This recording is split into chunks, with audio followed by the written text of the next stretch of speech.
Welcome, Simon Parkes, to White TV. Thank you. I'm very happy that I get the opportunity to meet you personally. I'm a huge fan of yours. I saw everything on YouTube and the internet, and it's always fascinating, mind-boggling to get your information. And I was flabbergasted that you also know about mind control, which is one of White TV's main topics, the banking reform and the mind control. And when I started White TV, I said banking is the most important. Then all those TIs, the target individuals, came to me and said, please take it up. Nobody does. And I thought it is worse to be a slave under mind control than to be a slave under the banks, only an interest slave. Because if you pay interest, you're still a human. But when mind control is too much, then you leave that level, and that's not good. And I see that there had been a change in the technology. In earlier times, even Egypt and so on, they made horrible torture, especially to children, so that they compartmentalize the mind. Then they have a kind of hypnosis and trigger words, and so they can steer. And nowadays, they don't need that any longer. They have implants and beam scalar waves to the implants and the commandos, or they have your blood, your DNA, which is an antenna for scalar waves, beaming, sending and receiving, and then they make it that way. And there I saw that you are talking about etheric implants also. So could you brief us a little bit about the world of the implants? Okay, I will just... I agree with everything you've said, Henning. Everything you said is correct. But in the high-end families on this planet, the physical torture is still used because it is seen as part of the bloodline tradition. So much of my work is taken up with working with people who have had that physical torture, as you said, to create multiple personalities, suicide programs, then demonic attachments. So although it may seem barbaric in terms of the new technology, it is seen as the right and proper traditional method. The advanced technologies you refer to are for blanket control. Yes, you can bring the beam in to focus on one particular target or one particular individual, but the whole object of that was actually to widen the beam to control groups of people in different parts of the world at the same time, or to control population centers. So the technology that existed now for the last 15, 20, possibly 25 years, in terms of the application of it, because the knowledge has been there for a very long time, that is seen as a wide-scale weapon, not an individual weapon. Because most high-end people, whether they're in the banking industry or in the political line, have had physical torture done to them, but the implants are placed in there to always bring them back should they start to stray. So with the implants, there are two sorts of implants, physical and non-physical. Within the physical, there are two types, human created and alien created. Within the etheric or the auric, there were until very recently only one sort of implant, which was an alien implant. But now the humans have that technology as well, and they can do that. Not all implants are harmful. I have many people who come to me and ask for an implant to be taken out. But before I'll do that, I need to check that it's a harmful implant. Interesting. Because there may be a person has a heart condition and some force has placed an implant to make sure they don't die. There are other implants which are not good, but we have to always make sure before we decide to take something out that it's actually going to be the right thing to do. Dr. Lear was a very well-known surgeon who removed physical implants. And I don't know the method that he used in terms of deciding whether one was good or bad, but certainly these were small black objects, smaller than a grain of rice. I always talk about a grain of rice. They're actually smaller than a grain of rice. And what they do is they grow DNA tissue from the person around it, so that when that is placed into the individual, the body doesn't reject it. And gives energy to it. Well, what it does is it grows connections and neurons through the DNA material to physically touch the metal part of the implant, so that the implant then has connection via to the spinal cord, wherever it's placed. You see, you can't just put an implant into somebody. There has to be what they call an interface between the implant and the individual. So the body of the individual, it's the law of the universe. The body has to accept it. So it grows. Right. I have a shop. This is how universal law works. If I have a shop and I sell things, I could stand outside the shop and shout that I've got an orange for sale. But it's much better if you knock on the door and come in and say, I'd like to buy an orange. So what happens is the body grows the neurons through and connects to the implant, so that in the universal law, the body came to the implant, so the body wants the implant.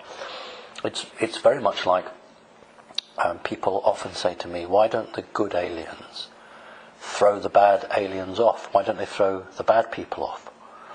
And the answer I give them they don't like. And the answer is 1% of the human population controls 99% of everybody else. So there's a rule that says, you lot, you 99%, you must want this. Because why did you allow 1% to control you? So you must allow it. And that is why lots of good aliens won't come in, because until human consciousness rises and rejects this 1%, we don't get the full amount of help. So this runs through everything that the higher law works on. So with an implant, the reason the body doesn't reject it is because, first of all, it sees it as part of itself. And the reason that the bad guys say that they have a right to implant people is because the body is growing into the implant and accepting it. So that's the argument they use. Of course it's wrong, but that's the argument they use. So a wide range of implants, doing everything from monitoring somebody, checking their body through satellites or psychic control where they are at any time, able to give them a migraine, able to make them just faint straight away on the ground, able to make them change their mind, give them video pictures or straight pictures or words or voices in their head. It's really quite fascinating from a professional standpoint. Yes. It is, but from a human standpoint, it's evil. It's disgusting, and it has to stop. Yes. But technologically, it's very, very clever. Yeah, of course it is. But that is the high end for the group control. But as I come back to finally, through bloodlines, it is always the hard torture, the electric shock treatment, the use of puppets or cartoon characters to split the person's personality. So I wouldn't want you to think they've stopped all that. That's still going on and will always go on as long as they're in control. How do they hypnotize the compartment of a soul? Is it usually... No, they're not hypnotizing the soul at all. It's the brain. They cannot control the soul. You cannot control the soul. Yeah. You can imprison the soul, but you can't destroy it or control it. Okay. It is the organic brain that is being compartmentalized. But again, that the individual is creating that themselves. That is why these things sustain and live, because the individual has created them out of free will. If you give a child pain, it will create something to take the pain. So the law says that child created that. So you have to understand the way the law works in order to counter it, to be able to change it and to put people back and make them healthy and well. You have to understand how these processes were done and what rules they've used and why they did it, because they'll do it differently for each person. And in this old-fashioned way, there's a problem that if they grow older, they lose the programming, and then a suicide program is taking over. About the age of 27. And Michael Jackson, he was longer? Yes. Because he was older when they killed him. Because if you were a very strong person, and you have people to support you, you can go on, but your health suffers. And Michael Jackson had people who were supporting him and helping him within the own industry, within Hollywood, and a very energetic, powerful man, so they last longer. Also, it isn't always in the interests of the big money men for someone to die at a certain time. Okay. They will keep you going, and you know, and it's just for anybody who watches music and is into music. You know, I've never met Sir Elton John, but I would just like to thank Sir Elton John for all the work he did with Lady Gaga, to support Lady Gaga and to help her through her difficult times. So in Hollywood, in the music industry, there are good people who will come to the aid of other people, and we see that. Yeah. And concerning referring to the etheric implants, I once got it described. It is like a hood with cables coming out and things like that. That's interesting. Well, no. What's been described there is a form of technology that isn't there at the time. That's a vision that somebody has. When I'm deprogramming somebody, that person will always have a vision of the program or the implant. That is how it appears to them. This is the first stage of deprogramming them. So somebody's higher self is trying to warn the physical body there is something here, and this is how it appears to that person. When an implant is placed in electronically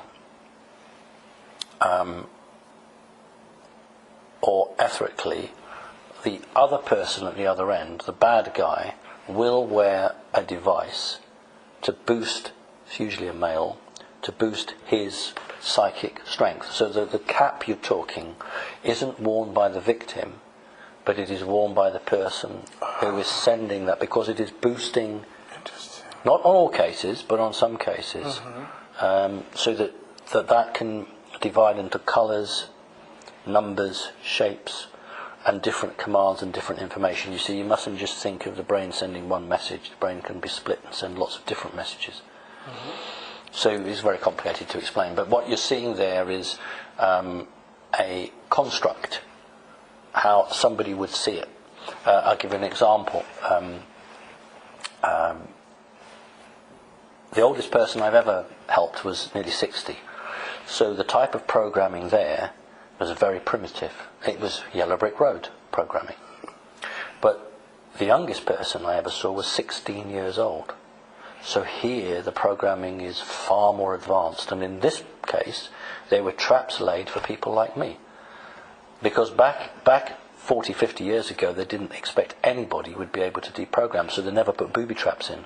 Well, now they know there are people who deprogram the programming, so they put booby traps in to try and catch you, or to trigger a suicide program in the individual.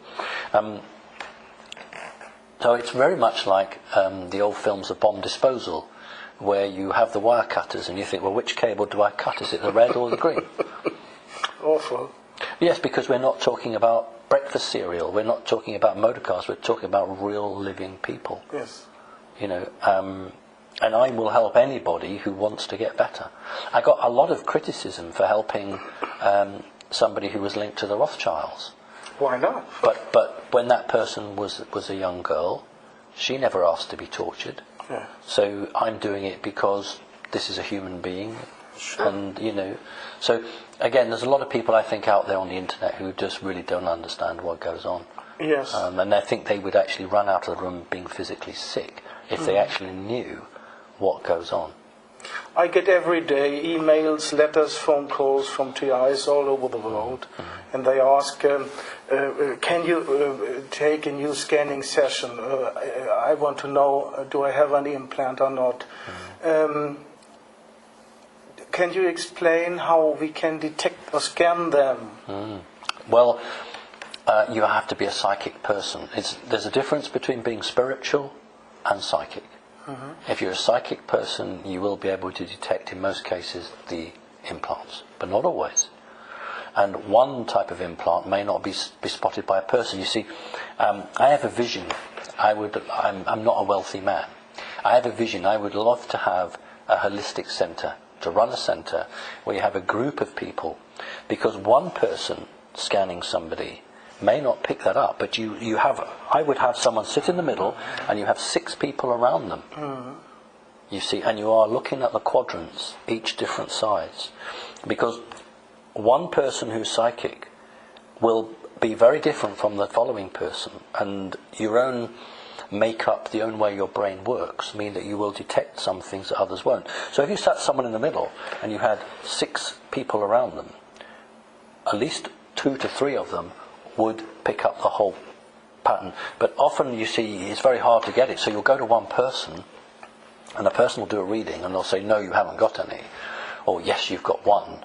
But maybe they've missed some. So it's not a foolproof answer.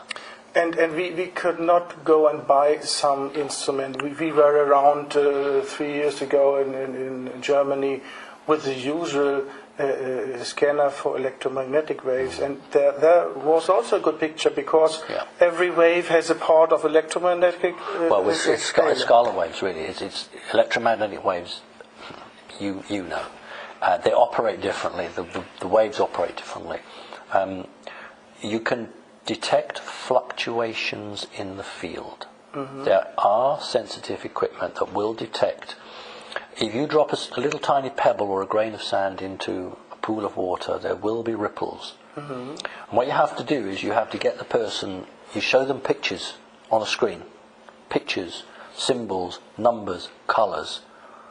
And then, depending on the history of that person, I would have to talk with that person for a while, then use trigger words, and that would activate the chip or the implant, and then it would disturb the field very slightly. So that then would appear on an electromagnetic or a very high intensity photograph. You would actually see it. Not it, but the disturbance. Here in Great Britain, they have a guy, I think it's Mike Oldfield or that name. He has a PEP camera. There is an improvement of the Kirlian photography from the aura, and this camera photographs, it's a moving video camera, the aura in a very special and high way.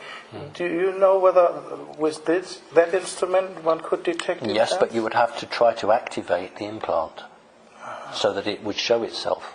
Because these things are also very stealthy. So if you make it activate, it's a bit like a submarine. If it sends a message, then you can detect it. But if it's just silently running, you don't get it. So it's the same principle. Every so often, a technology is made, and then you have to catch up with it.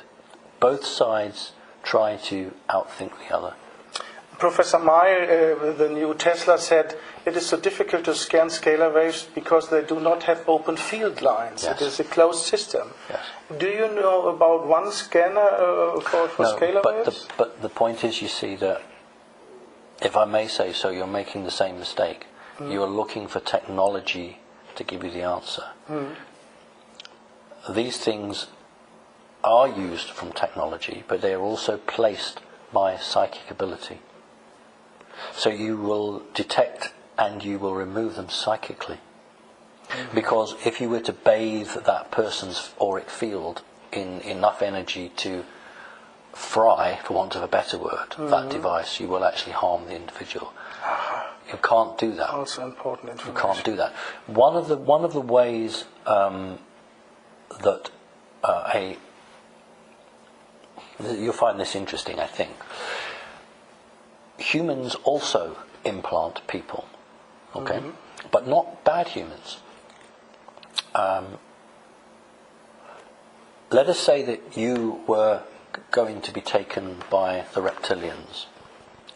I want to know about them, so I might implant you because I want to know about the reptilians. I'm not a bad person. But what they do is they make all humans, the very first time a human is taken off-world, physically or etherically.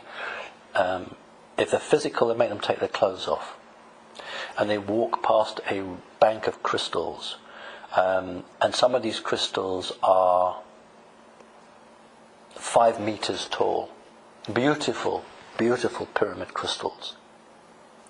And I don't know how they're connected, but they make the humans walk past the crystals, and then the screen, there's a separate room, and the screen shows if they have implants.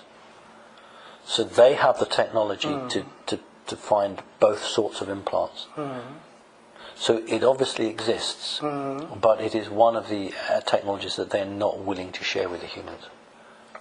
I found out that homeopathic gold is giving a quite good shield. Yes. And I also had to find out in some cases they have a technology to overrule this shield. Do you know a little bit more what they do there and how we can... It actually is to do with the individual. If the individual is incredibly psychic, you use what you're calling homeopathic gold. I'll call it silver gold or white gold. That's my term for it. Then it is possible for that individual to remove that. They can actually do that. Now it gives a blanketing protection. It dumbs it down, it dulls it down, and therefore it becomes very obvious, and the individual can perceive it as a black mark or a blob or a spot somewhere. They can see it. Once you can see it, you can target it.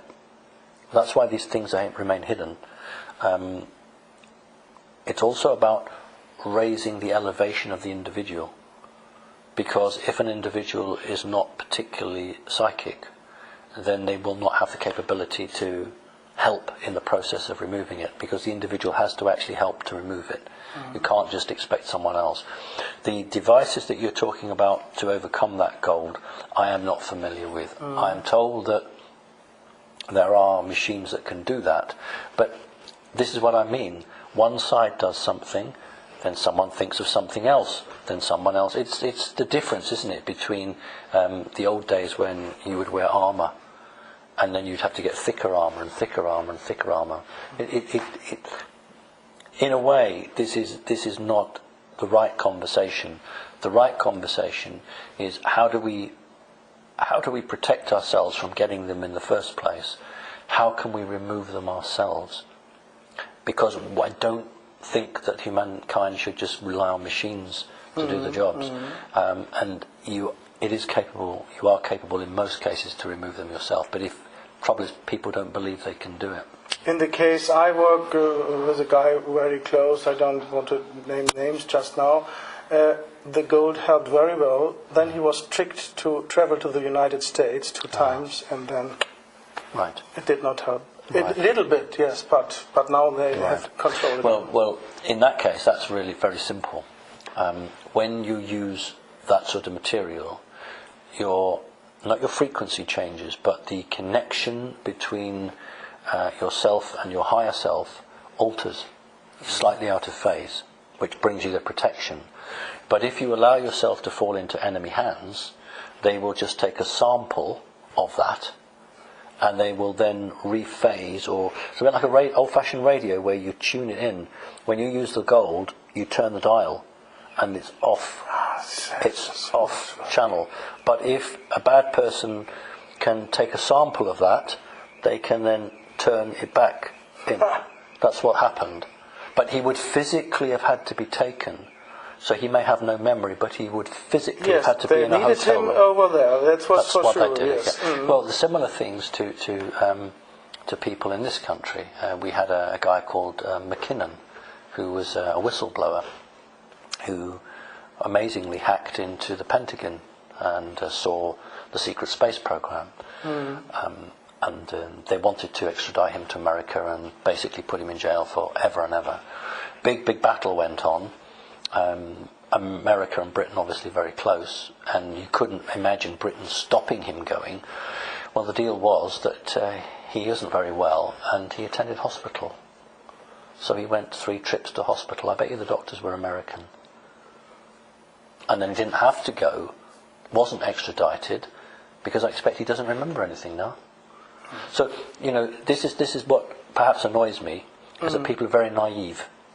you explain something to them, you show them, they say they understand it, and then a offer is made to them which seems to be too good to be true, but they'll go for it, and they allow themselves to be caught again. I learned that about 10 to 15% are not easy to target. Dr. Barry Trower said that in the interview with me, and I heard it in other ways. And you and Sverdlov say black Americans are more difficult to target. What makes that difference that they are not so easy to target? Simply because in human history, that particular racial group was not chosen to be a group that would be worked with. There were the Draconis reptilians are white-skinned, and to them the colour white is the most important thing. So out of racism, and that's basically what it comes to, they didn't choose to work with the black-skinned. And I'll give you an example of it. One black group they did work with was the Zulu tribe. Yeah, you said that. Okay, well, fantastic warriors, really brilliant soldiers, but in the days when they were fighting the British, a young black man in the army, of the Zulu army, would have a cowhide shield. He wasn't allowed to have any white on it. If he was successful in battle, he went back to his elders, and he could then take another skin from a cow with a little bit of white on it, and he showed the elders and said, "Is that all right? Is it too much white?" And if they said that's all right, ultimately, if he survived, he would end up with a white shield. Why would black people want a white shield? Why would you do that? It's because it's been taught to them. And Creda Mutwa, very, very eloquent gentleman, talked very clearly about the reptilian culture. So the Zulus were interacted with, but purely from a military perspective. And you see the ceremony and the ritual. The Zulus have something called washing of the spears. After a battle, you wade out into the river up to your thighs, and you wash your spears, your assegai, in the water. Very, very ritualistic. So it's not true to say that black people are not acted with, but it is true to say that the switch that was placed in all white or European genetics was not placed in them. This is a switch that allows an alien to take control of a human's mind. That is why all genuine contactees, abductees, experiencers never report an alien has a gun. Why do aliens not have guns? Because they don't need them, because they can just switch you off. But they can't do it with black people very easily. They can do it with some, but it's very hard work for them. And you said once the blue light the police is using has to do with that. Yes. I have a recollection of 1963, so I would have been 3.5 years old. And I saw an alien creature hold his wand up to me, and I described the end as a crystal with the facets, and each facet lit up in a clockwise, so boom, boom, boom, boom, boom, boom, boom, boom, boom. And when it had come right round, blue light out, boom, and I felt I was floating out of the room.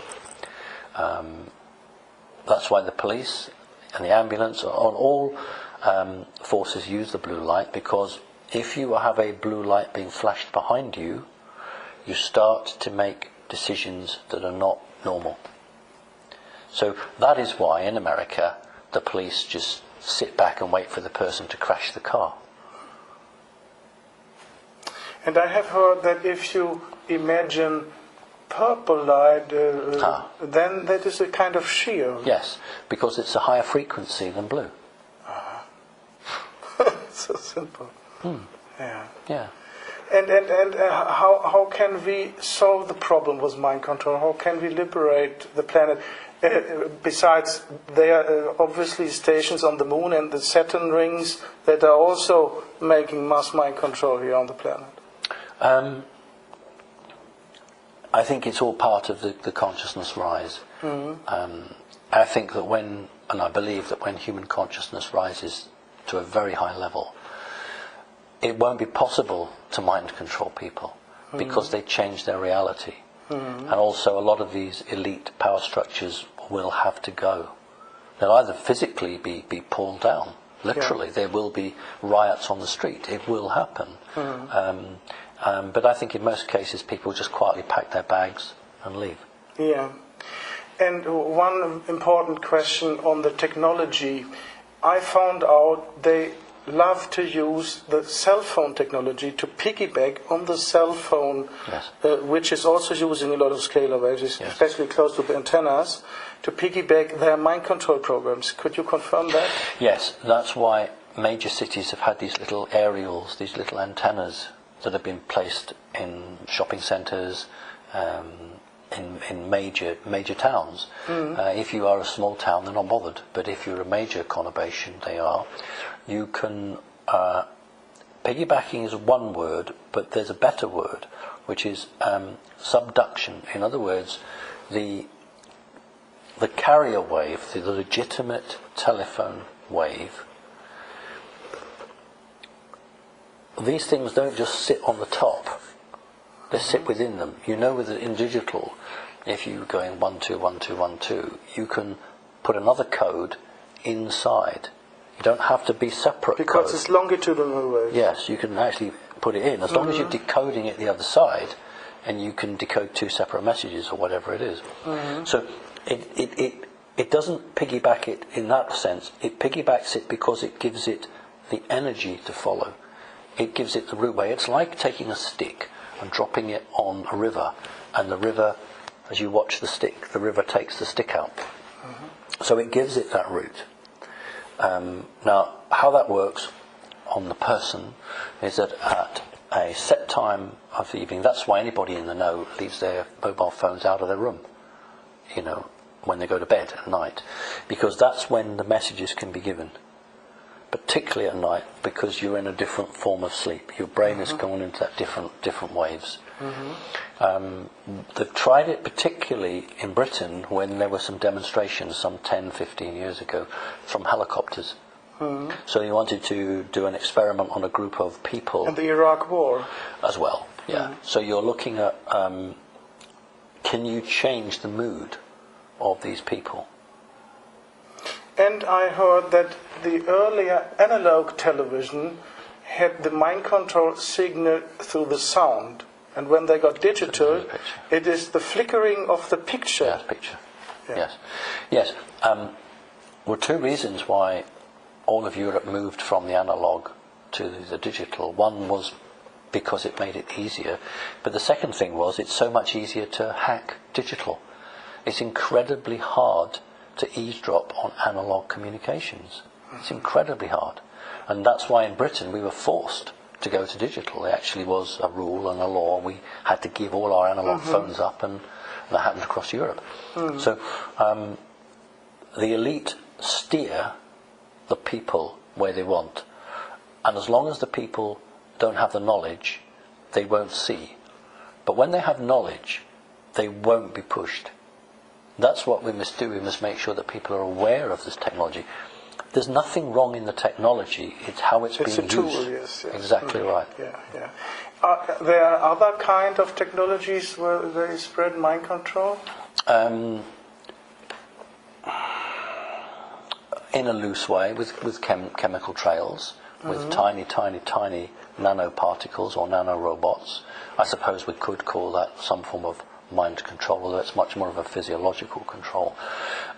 What you can do is if you put a nanorobots into an individual and you can send an electromagnetic through a scalar wave, because you can mix them. I know you will have read about that. You can mix the two so you get pulses.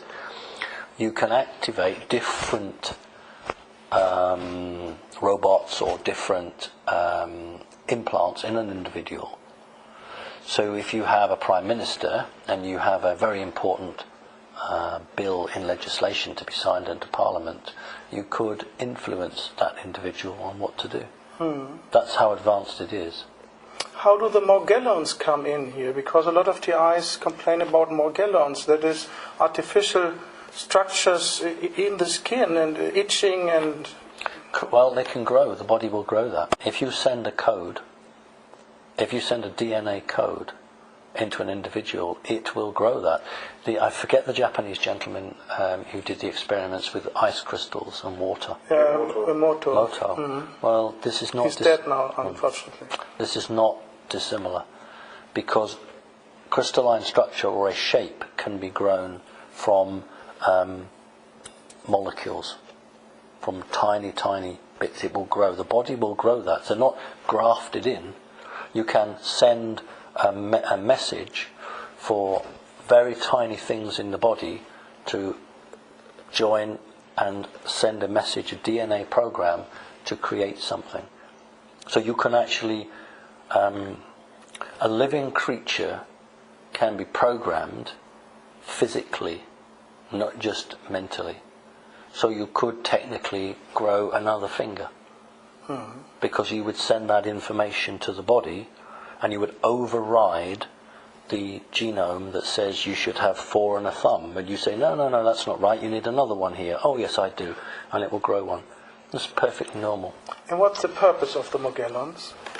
To operate or to have portals